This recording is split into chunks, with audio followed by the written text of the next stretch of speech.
Hey everybody, how's it going? It's Joe, and welcome back to another episode of Inside Our Phillies. The Phillies split with the Washington Nationals over the weekend in four games. On Thursday night, the Nationals won 3-2. On Friday, the Phillies won 6-2. The Nationals beat the Phillies, shut them out on Saturday afternoon 2-0. And then in the Roku special 11:30 game that I definitely didn't forget was an 11:30 game. The Phillies ended up pulling up top 11-9 over the Nationals. And here to discuss it all, and especially to discuss the pitching rotation, we have SJ Phil's fan. How's it going, SJ? It's going pretty well. Just Zach Wheeler's gonna be back soon, right? He'll be Right? back. Never, maybe. We don't really know. Hopefully, over the next little bit, we find out, and we will have a lot to say about Zach Wheeler. But at least let's quickly go through each of the games in this series and to see if there's anything that we think is important. So let's go about Thursday first. Thursday was the game that Luzardo started. He kind of got left in like a little bit longer than I'd want to see, but six innings, 3 runs. Any strong opinion about Luzardo or really anything from Thursday night? It was a long time ago. It was just kind of just annoying. Like he was great through six, and then it's the seventh walk, hit and a walk, and he just blew. It just fell apart, and then Thompson didn't get anyone start warming up until it was too late, as per usual. Yep. And I know, but like Luzardo is one of those guys. Is like past the fifth inning, you always have to summon up when the inning starts because he just lose it. Yeah, especially when And you start getting to that third, fourth time through, right? yeah, exactly. It just should be good sense, and just in general, that game was just annoying that the way Thompson handled it. He got Kirker, and Kirker got one out, and so great, base loaded, one out. You think it'd be like, okay, like play for the double play. No, they played in, which then let 2 runs to score, and then we lost by one. Yeah, I mean that pretty much is the game right there. I think maybe you would agree with me. This was probably Rob Thompson's worst series of the year. Yes. Just throughout, it felt very questionable. I understood pushing the starting pitchers, earlier in the season when the bullpen was kind of a disaster. But I feel like right now it's kind of flipped. And I actually kind of trust the bullpen more than I do the starters right now, especially without Wheeler. So I kind of want to see the bullpen pitch more. They were very good today. And the starters, just don't push them. Keep them healthy because we need every one of them now. Yeah. No, exactly. Like, yeah, especially since Robertson has been pretty decent, which is also quite hilarious. His first game, 4 pitch walk. That was hysterical. Yeah. I always remember Robertson with that game in, I guess it was 2019, where he like just completely blew the game. I think that was in Washington, if I'm remembering right. This was like one of the very first appearances he had with the Phillies. Just a disastrous inning in the ninth. Nationals walked it off. Maybe somebody else remembers that. Do you remember that? Yeah, I remember because he only pitched 7 games that first time around with us. Yeah, and Yeah. he had how many? He had 6 walks and 6 innings in the 7 games. So all my memories of Robertson, because even in 2022 when he came back to us, and while his ERA was good, his walks were 16 in 23 innings, and so my impression of him is when he's in the Phillies uniform is he walks guys, and Yeah. it just drives me nuts. He doesn't have this problem anywhere else. So the Yeah. fact that he came in and immediately 4 pitch walked a guy, I was dying of laughter. It's classic. It's classic. I can't believe he's a 3-time Philly. No, Yeah, it's just yeah. really weird. I figured out 2021 would be no way he would ever come back. It was a But disaster. it was. But on to the second game of the series, Zach Wheeler's last game, maybe of the season, probably of the season, maybe of his career. He went 5 innings, 2 runs, 6 strikeouts, and then the bullpen came in, went 4 scoreless, including Robertson finishing out that game. That was a game that Duran got hit in the ankle, and we all thought that he died because he got taken off in the bullpen cart in what was one of the more strange sequences I've ever seen. Bryce Harper had a pretty good game with a home run. Schwarber got a home run as well. Any thoughts on, maybe Zach Wheeler's last ever Major League Baseball game? I know that's just scary and just sad. You hate to see it go out that way, but it's just. I mean, obviously, thankfully they caught it. Clearly, something was wrong, and the fact that it was a blood clot. Thankfully, they caught it now before anything. Imagine he like dies of a heart attack in the playoffs or stroke. Jeez. Yeah, no, it's serious, life-threatening stuff. Blood clots, right? Yeah, no, that is just scary. Ugh. Yeah, but Imagine, imagine Duran too. Everyone was so worried about Duran after that game on Friday, but it turns out the one they should have been worried about was Zach Wheeler. yeah, no, yeah, because I stopped watching after this was Friday. Yeah, I was forgot what happened. It went out. Yeah, so I was like, okay, we're winning 6-2. Everything's fine. And then like I get texts from you and my dad. I'm like, oh god, everything's falling apart. And then I watch Duran. I'm like, wait, that's weird. He ran fine. I was like, so clearly it's not broken. No amount of adrenaline would make him be able to run like that. And then Yeah, it just feels. Also, it kind of feels like the Phillies like overly like baited the fans. Like turns out Duran wanted to just go off on his own power, but we took forever to wait for the cart, which made it seem more dramatic. That it's like, oh god, we had to wait this long for it. When clearly they could have just like the trainer could just helped him limp off the field. That would have been if there were. And then confusing me about that is some people claim that it was to let Robertson warm up, but in the case of an injury, there is no yeah, rush to limit warm time. up. Yeah, Yeah. yeah. So it's just a weird sequence because like if they were worried about him putting pressure on it, like there's other ways to have done it. The fact that it carded means like, oh god, it was that bad. And then it's like, oh, the X-ray, oh, he's fine. I literally comes out the X-ray room. He said he feels fine. So in the way that Tom said in the press conference, it's like, oh yeah, he wanted to just walk off, but I didn't want him to. It just feels like it was really over dramatic by the Phillies just to scare the fans. Yeah, and it seemed like he wanted to finish the inning, right? Like I feel like I remember him on the field saying he wanted to keep pitching, but the way he Yeah, limped off the field, limped to the bullpen cart, like I don't know, it was just a really strange sequence. yeah. It turned out it's the most over dramatic. Like nothing. He pitched today. He's fine. Yeah, all of a sudden, not anything to worry about anymore. Um, Yeah, yeah, but yeah. If you lost Duran and Wheeler, the season's done. yeah, I mean, I think they're fighting uphill now, anyways, without Wheeler. Yes. But we'll get into that after we go through these other games quickly. Saturday afternoon. Maybe just because of Zach Wheeler, the team knew about it. They were kind of deflated. But they got shut out on Saturday, which is not what you want to see. But Taijuan Walker had a good game. Still not many strikeouts, only picking up 3, but he went 6 2/3, 2 runs, 6 hits. Romano came in, gotten out.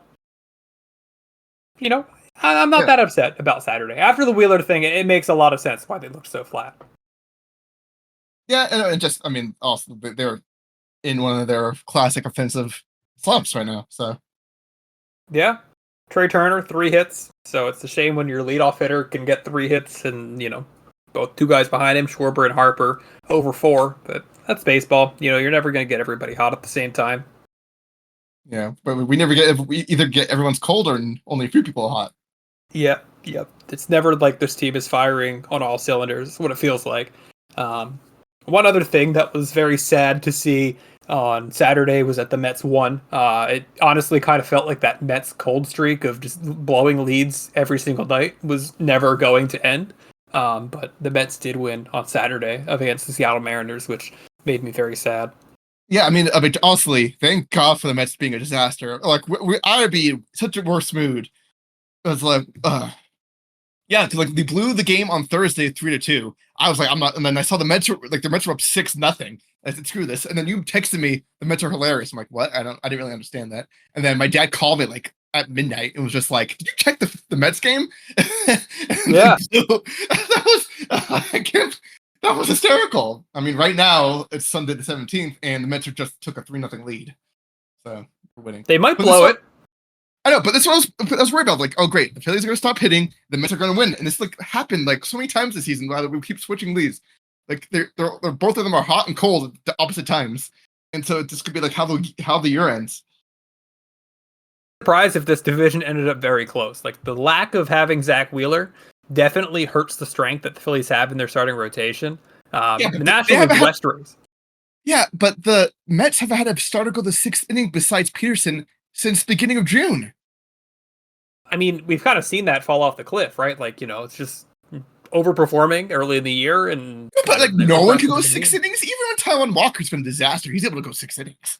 Yeah, it's also I think part like the way the Phillies do things. Like the Phillies feel like they stretch starting pitchers a lot more than other teams do in the league. it just feels like to me though that it's like, oh god, they take him out so soon. Yeah. Yeah, no, it does feel like that when we watch other teams. And then today in a crazy game again, I definitely didn't forget this was at 11:30, and I definitely did not wake up at 1 in the afternoon. The Phillies won 11-9. Aaron Nola came back, but he was pretty bad. 2 1/3, 6 runs, 4 strikeouts at least, but leaving a lot of answers that we want to have there. But Tanner Banks did a great job. Joe Ross did a great job. Strom did a great job. Lazar, less so. I mean, Lazar, I can't believe he had him pitch 2 innings today when he pitched yesterday too. That was just ridiculous. Like What you Thompson have to just do. does that. Well, we had other guys available. Kirkering, I guess you could have gone to Kirkering there. Yeah. Yeah, could go to Robertson. He did pitch yesterday. That's true. Robertson probably would have been a good call there. Castellanos hit a home run today. Got a double two. Castellanos 2 extra base hits. Is he heating up? His OPS just he's one of those guys like his OPS won't fall below 700. Yeah, it does feel like that. Bohm had a big game in his day back. Got another home run for Bohm. Yeah, Bohm looked good. I mean, it was just nice to have someone behind the Harper get a hit. Yeah, every single starter today, except for Marchand, got a hit, which you like to see. I feel like there's not many games this season that we've gotten to see that and get the consistent hitting throughout. But good to see that today. Yeah, no, but like just to speak on like what was Thompson waiting so long with Nola. So you got the first guy out in the third, and then single, so 3 straight singles and a walk, another single, a double, another double, and then he takes him out.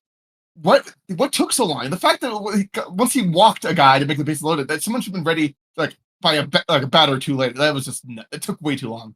Especially it's so obvious when Nola falls apart. Yeah, it's kind of exactly like Jesus Luzardo, right? Like I feel like in a lot of ways, Jesus Luzardo is just like a faster throwing, less crafty Aaron Nola. Yeah, I mean, and this person Nola's career, yeah. Yeah. Another thing about Thompson that was really weird is why did they wait so long to get Duran warm? Like it felt like they were waiting for Lazard to blow up before getting him warm. When I think you could have made a real good argument before that home run even happened. Like, yeah, hey, we got to be careful here. The moment it became a safe situation. Like it was like a batter away from a safe situation. So like either you get Kirkring up at that point, or you get Duran up. One of them. Yeah, the fact that it's just he waits until the pitcher blows up, and it's like, oh, okay, maybe I should get the bullpen ready. How big of a deal do you think it is that Aaron Nola struggled? This was what should have been a soft landing spot heading into the Nationals lineup that's really not that great. Do you think this is just like a one day, getting his feet wet in the major leagues again, or is this like a thing that we have to worry about now? I mean, like, so let's see. So, like, okay, the strikeout, then the single was 100 miles an hour. Second single, 99. Third single was 75. Then he walked the guy. Next single was 102. Then the double was 79 miles per hour. Exit velocity. So, and then the last one was 98. So, like, a couple like normal hits and then a couple soft hits. So he wasn't exactly crushed. So that's a good sign. A little bit of bad luck, but. Yeah, I turned it off the moment they tied it. So I followed the game through the rest of the game. It's frustrating. Actually, that's not true. I watched when Weston Wilson gave us the lead. Yeah, Weston Wilson, nice hit there. But it's concerning. You look across like the game logs that Aaron Nola had this year, and let's just read a few of them off, or we'll read all of them off real quickly. Obviously today 2 1/3, 6 runs. 3 2/3, 9 runs, 5 innings, 4 runs, 6 shutout, 7 innings, 1 run, 6 1/3, 4 runs, 5 1/3, 6 runs, 2 runs in 5 innings, 3 runs in 6 innings, 5 runs in 6 1/3. Really across the season, Aaron Nola has been struggling. Look at his ERA by month. April was a 4.85. That's his best month of the year. May, when he was, probably playing hurt, 7.98. His season ERA went up today. What do you do if Aaron Nola, this is who he is this year? What do you do in the playoffs? You get the bullpen ready, the sign anyone thing starts to fall apart. I'm just looking at the game, like all those big blowout games. This was an anomaly. It's usually either the fourth or sixth inning. So like the fact it happened in the third was just. And he was stretched out. It wasn't like a problem with he not being stretched out because he had 3 rehab starts in AAA, and he went long in them. Yeah, when it was the RAV fourth inning with Nola, it's always like, oh crap, here's when things would fucking blow up with him. Yeah, it's there's a very clear sign when things fall apart to Nola. And again, what's the point of analytics if you're not going to use them? My eyes could tell me when Nola is falling apart, and then he falls apart. It's always clear. He gets a couple of hits, and he walks in. He looks angry. He looks, oh, I can't believe this is happening to me. And it's just, yeah. It just whatever is the odd year bullcrap within the past 5 years. He just sucks every other year. Well, this is like turning into more of a long-term concern, though, right? Like you got 5 years left on this deal. You're paying him a pretty good chunk every single year. Even last year, Aaron Nola was fine. Like I think we would take 2024 Aaron Nola now, but I would take Aaron Nola 10 times.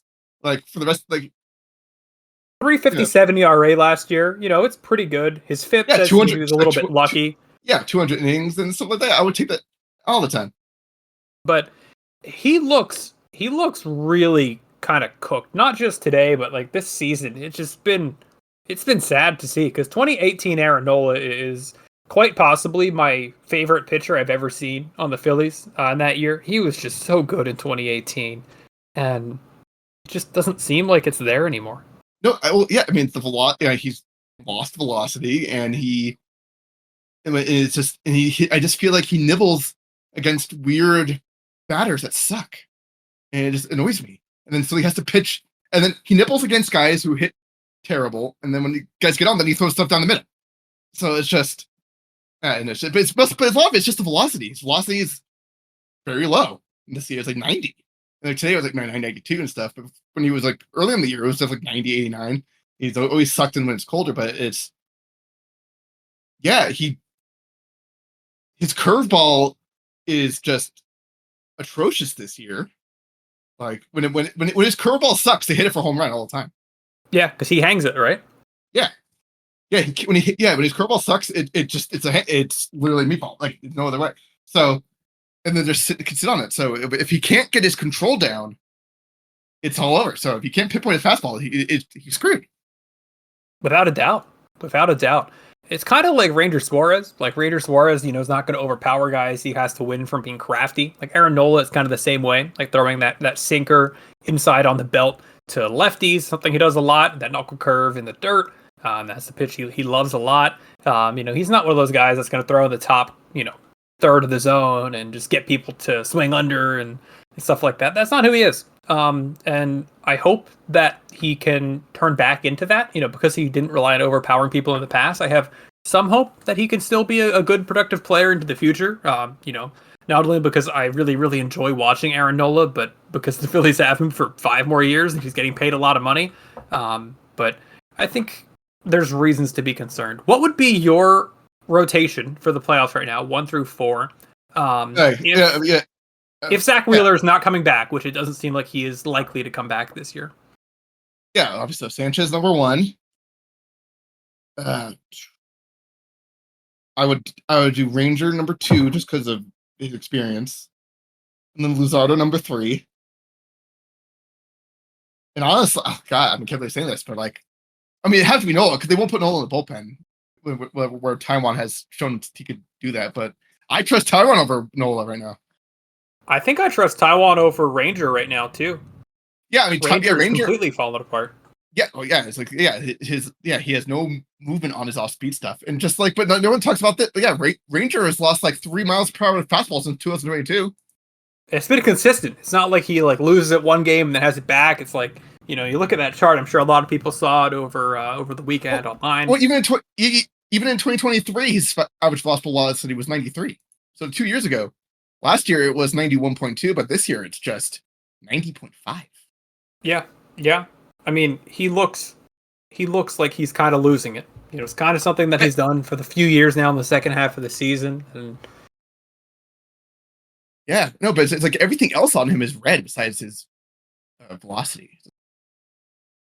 Yeah, I mean, I don't know. Like, Savant can tell you a lot, right? But I think a lot of that stuff's being carried over from early in the year. Like, I wonder if you Oh, just looked at definitely. Ranger Yeah. Suarez's last month, like, where would it Oh, be? yeah. Would there be a lot of red if you just looked at the last month? Um, my rotation right now in the postseason, obviously Sanchez is number one. You feel really good about him going against anybody. Number two, Luzardo, I guess.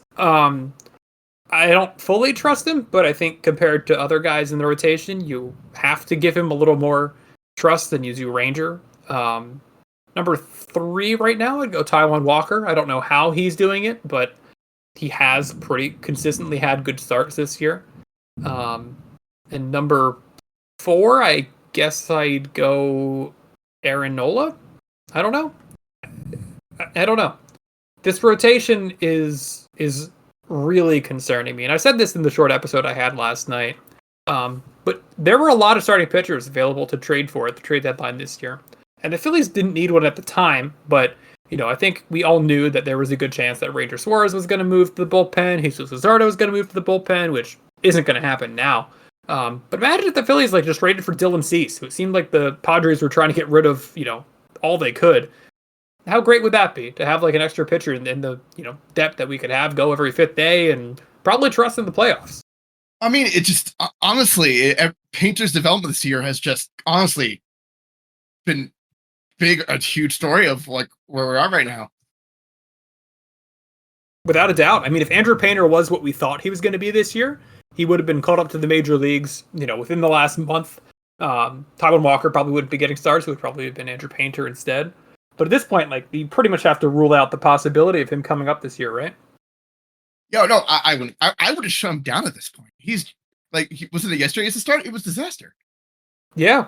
No, it was, first inning, 3 runs, and then he was okay after that. But this is a guy that has an ERA close to 5 in AAA. And to me, that's not really somebody that I want to give innings to, right? And his FIP, if it's about the same. He's not getting unlucky. He's allowing balls to get hit hard. His control's not there. Not striking a lot of guys out. Would you have traded Andrew Painter for Steven Kwan? Because apparently the Phillies could have gotten Kwan at the deadline if they were willing to trade Painter. Would you have done that? At the time, yes. Now, no. You would have rather had Painter than you would have done it then. You would have done Painter for Kwan then, but you wouldn't now. The fact that Wheeler is where how about Wheeler? Yeah, it just I really don't. There's no way Painter would be the safe. The Quan will be the savior for or if we're starting pitching, it's gonna be like what it is. The Quan wouldn't save the team. I mean, the outfield is just brutal, though. I don't care about Nick Castellanos getting 2 extra base hits today. Yeah, no. I don't trust Thompson to manage another like this stupid platoon situation. Like play Marsh every day, platoon Kepler and Castellanos. That's the solution. Bader every day in center in that case, then. Yeah. What are we doing with Bader? I mean, we gave up assets for him. And I know, but I know. It's a simple solution. You play Marsh in left, Bader in center, and you platoon Kepler and Castellanos in right. That's the only thing that should be happening right now. Makes no sense. If you want to, you can even knock yourself out and platoon Marsh and like Weston Wilson, just because Marsh still doesn't hit lefties well. But he looks competitive against lefty. This year he's looked competitive against them. It's just to me, the most important thing that would help this outfield is the addition by subtraction and just taking away at bats from Nick Castellanos. Like Nick Castellanos, like all-time bad contract. All-time bad contract. Yep. I mean, when has he been productive as a Philly? He's had a couple of moments in the postseason, but 2023, the first half, he carried the offense. Sure, he was an all-star, but he kind of tanked. I think he had like 1.1 Baseball Reference WAR in 23. 1.5, but but that was his the splits for that year, like the between the halves. First half OPS of 840, second half OPS of 723. So he was hitting. Would you like be upset if he just was DFA'd right now? They're not going to do it. No, I know, but I would do it. I would do it too. Yeah. He's negative 1.1 WAR before today. That's insane from a starter. People have talked about this on, high hopes and stuff like that, but it really does seem like the Phillies are scared of Nick Castellanos, and it seems like they have been for a long time. When you look at the way that they've reacted to his reaction to, getting pulled out for a defensive replacement, when you look at how much they've just let him continue to play, now he's got a couple games sitting. But I don't understand what Nick Castellanos has done to earn the respect that the Phillies have given him. This is a guy that has not produced the way that the Phillies have paid him to produce. No, he's on pace for a set. Out of 4 seasons, 2 will be below replacement level. Yep. And there's no way there's no way he gets positive by the year. I don't know, because his defense is terrible. There's no way for him to make up for it with just offense. His defense is unbelievably atrocious. And the funny thing is about Nick Castellanos that I think I've said this before. This is a thing I got from Owen. But his sprint speed is like above average, which to me is like, I don't see that at all. I guess it's, a taller guy, long strides, something like that. But you would really think that he'd be a better defensive player if his sprint speed is above average. But it's just like the jumps he gets in the outfield are really quite bad. Base running, again, you'd think that with the speed he'd be, a little closer to average, but he's one of the worst base runners in the league. Because with the whole the Mets when Starling Marte got thrown out at home and they had Tyrone Taylor on the bench, it was just like a little bit like I was just looking at comparisons. Starling Marte is as slow as Bohm now. Those leg injuries crushed him, and then those the Castellanos. Yeah, Castellanos was like a 53%. It's just so it's like he's like barely above average. So it's just like he's just terrible. His arm, he has no arm in the outfield. Like, what does Nick Castellanos provide? Like, it seems like his attitude makes people scared of him. So he's not like a locker room guy. Stick him in fucking left. Like, you ever put you always put the bad guys in left. What the hell is he in right? It's been this entire time. Like, I don't know if the ball looks different when, the way it's slicing, when you're in left field versus right field.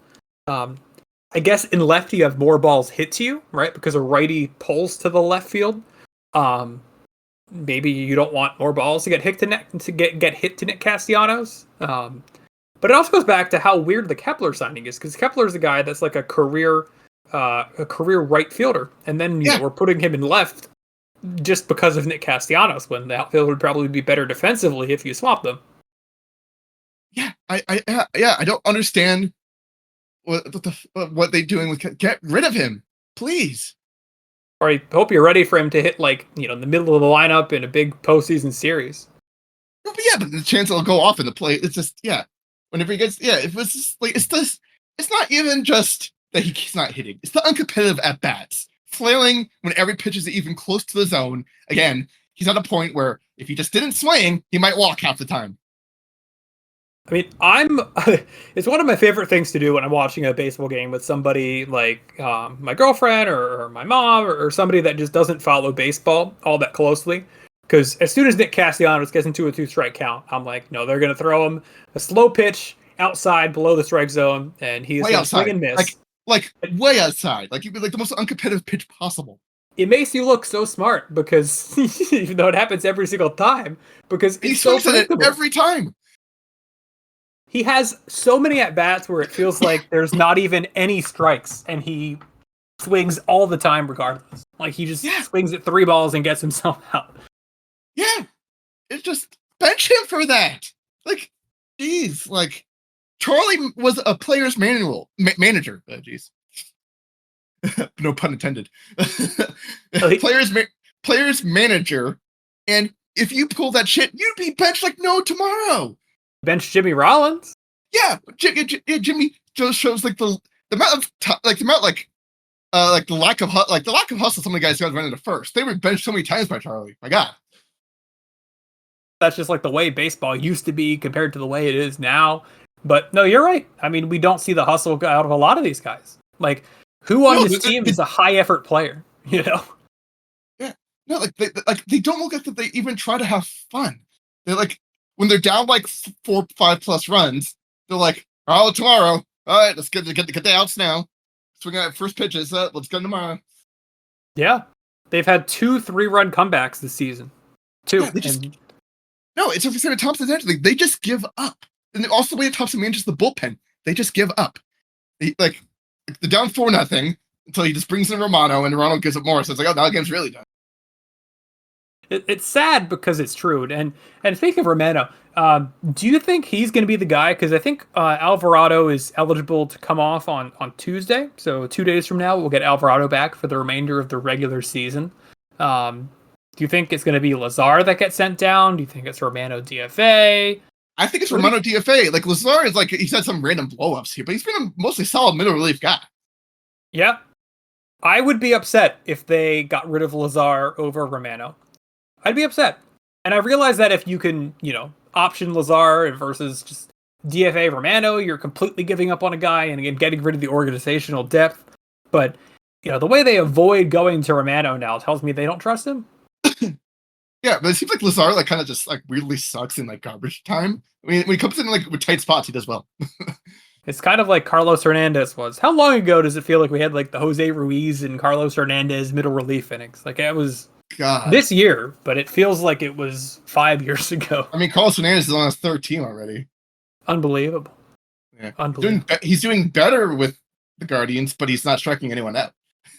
Hey, maybe he'll pitch some big playoff innings for the Guardians, who are going on a major hot streak right now and making a push for it in the AL Central.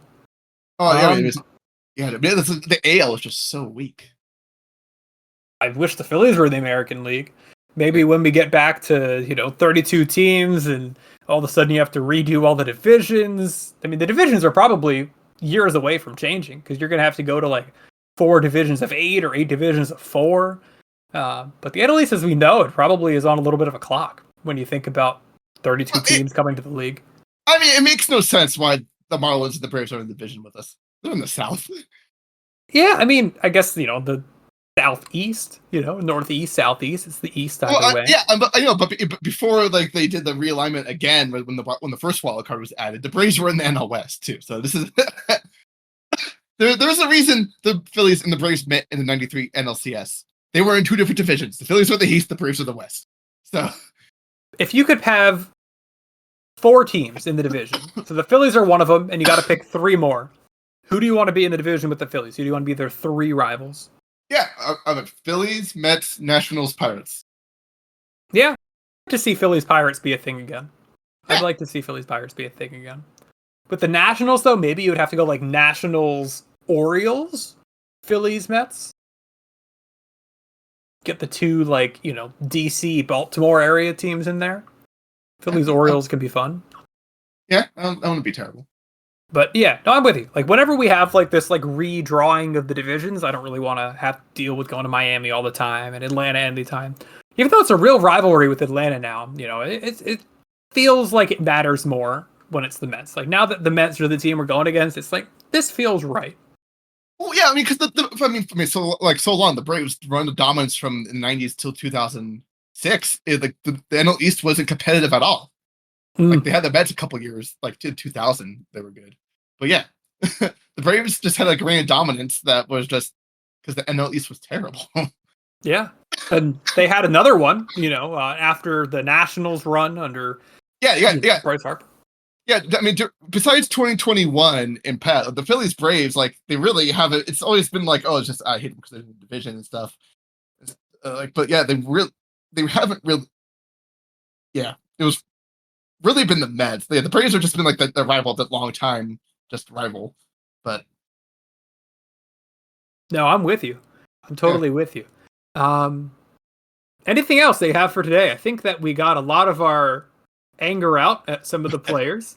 But I was so feeling good coming off the Rangers sweep in the first game of the Reds, but then you pick things apart in that stretch, come back late, all the run inning. It's just oh great, there were signs, just they ruined it. I mean, they ruined over these last 5 games the goodwill that they had built up, which sucks for them.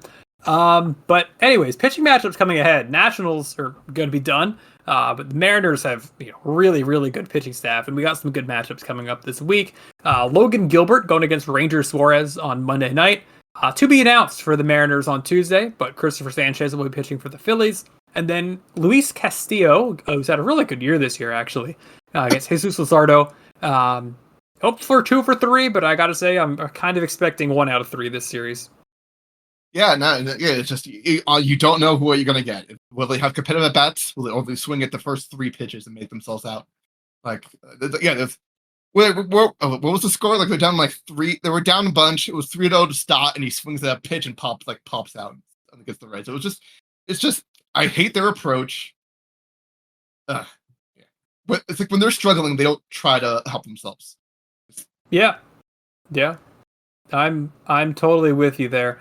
And I'm pulling up to see if there's like a fantasy baseball projected starter for the second game of this series, just to see. Sometimes fantasy baseball can be ahead of the MLB website. No, I don't think they do. Okay. Well, never mind.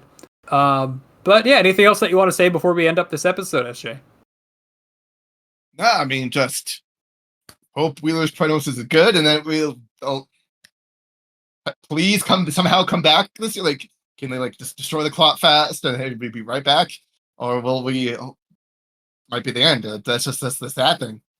Yeah, I mean, everything that the Phillies want to do is out ahead of them, right? Like they can still win a World Series. They can still win the division. They probably favor us to win the division. But I think what this really makes a lot harder is to get one of those buys. Without Zach Wheeler, no, you're probably going to lose a game or two that you would have won with him. And that scares me. That scares me because the division matters a lot, and they'll probably still win the division, but the bye matters a lot too. I don't want to have to deal with the wild card series again. Yeah. It was nice last year having the bye and be able to enjoy that, even though the Phillies ended up losing in the NLTS anyways. It's still better, I think, to have that bye. But yeah, thank you everybody for listening to this episode.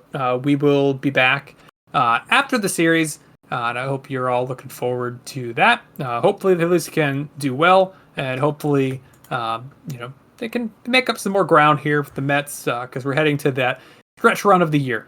So thank you again for being on, SJ, and I will talk to you all later. Love you.